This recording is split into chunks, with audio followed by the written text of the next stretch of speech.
বিকেল 6:30টার সময় আমরা মেসেজ পাই যে 12 নম্বর রোডের এই ভবনে আগুন লেগেছে। তো আমাদের nearest fire station Baridhara fire station, সেখানে মেসেজ পাওয়ার সাথে সাথে ওখান থেকে 3টে ইউনিট আসে এবং এই ইউনিটগুলো পৌঁছানোর সাথে সাথে আগুনের ভয়াবহতা দেখে তারা সাহায্য চায়। এর পরপরই আমরা আমাদের কর্মীটোলা ফায়ার স্টেশন এবং তেজগাঁ ফায়ার স্টেশনকে মুভ করাই। সব মিলে আমাদের 8টা ইউনিট এখানে এসেছে। 8টা ইউনিটের সবাইকে কাজ করতে হয়নি, 6টা ইউনিট কাজ করেছে এবং 2টি ইউনিট স্ট্যান্ড বাই অবস্থায় ছিল। তো এটা একটা হাইরাইজ ভবন, আপনারা দেখেছেন এই ভবনের 9 এবং 10 তলায় আগুন ছিল। আমরা এসে তাৎক্ষণিক আমাদের ইনসাইড এবং আউটসাইড দুই দিক থেকেই আমরা অগ্নি নির্বাপনের চেষ্টা করি। তো আমরা চেষ্টা করে আমরা 8:30টার সময় 8:15টার সময় 8:15 ওই 8:15টার সময় আমরা আগুন আমাদের নিয়ন্ত্রণে নিয়ে আসি। আগুন এখনও আমাদের নিয়ন্ত্রণে আছে। এরপরে আমাদের সম্পূর্ণ নির্বাপন করতে আরও কিছু সময় লাগবে। আমাদের টিম কাজ করতেছে সকল ফ্লোরে, অগ্নিদগ্ধ সব ফ্লোরেই আমাদের লোকজন আছে এবং আমরা এখনও অগ্নি নির্বাপনের চেষ্টা করে যাচ্ছি।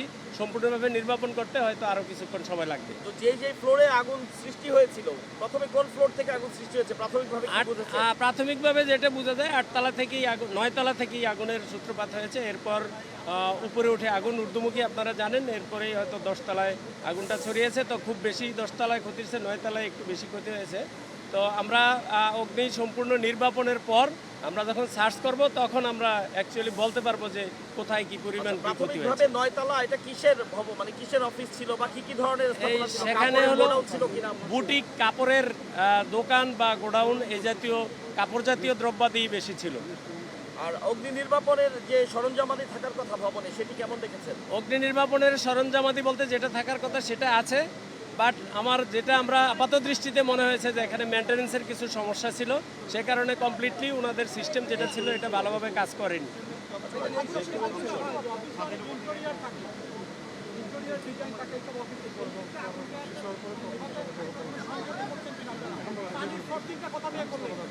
অবশ্যই আমরা এখন যে আধুনিক যে বিল্ডিংগুলো আমরা দেখতেছি, ভিতরে ইন্টেরিয়র থাকে। ইন্টেরিয়র হলো আগুনের খাদ্য এবং আগুন বিস্তার লাভ করার ভালো উপকরণ।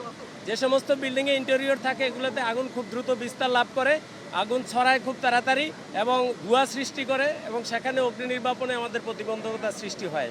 তো ইন্টেরিয়র ছিল এখানেও।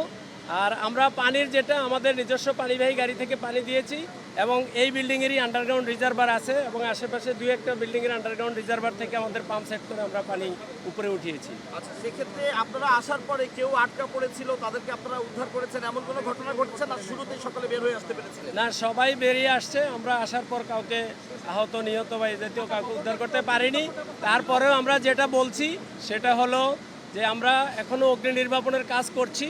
সম্পূর্ণভাবে অগ্নি নির্বাপন শেষে আমাদের সার্চ টিম উঠবে উপরে, আমরা সার্চ করব। সার্চ করার পর যদি কাউকে পাওয়া যায়, রেস্কিউ টিম আছে, তারা রেস্কিউ করে বের করে নিয়ে আসবে। আচ্ছা, আপনার পুরো নাম এবং ডেজিগনেশনটা একটু বলুন। আমি মোহাম্মদ সালেউদ্দিন, উপপরিচালক fire service civil defence, Dhaka বিভাগ, ঢাকা। ধন্যবাদ। আর আরেকটা কথা বলি, আপনারা দেখতে পাচ্ছেন এমপি, মাননীয় এমপি আমার পাশে দাঁড়িয়ে আছেন। আরেকজন আমাদের এই এলাকার মাননীয় প্রধানমন্ত্রী প্রতিনিধি, উনিও এখানে আছেন। তো আগুন লাগার সাথে সাথেই ওনারাও চলে আসছেন এবং এসে আমাদেরকে এবং লোকজনকে বুঝিয়েছেন এবং সহযোগিতা করেছেন। আপনারা জানেন অগ্নি নির্বাপনের ক্ষেত্রে আমাদের হিউজ ক্রাউড যখন থাকে, উৎসুক জনতা থাকে, এটাও কিন্তু আমার অগ্নি নির্বাপনের ক্ষেত্রে বাধা সৃষ্টি হয় বা সমস্যার সৃষ্টি হয়।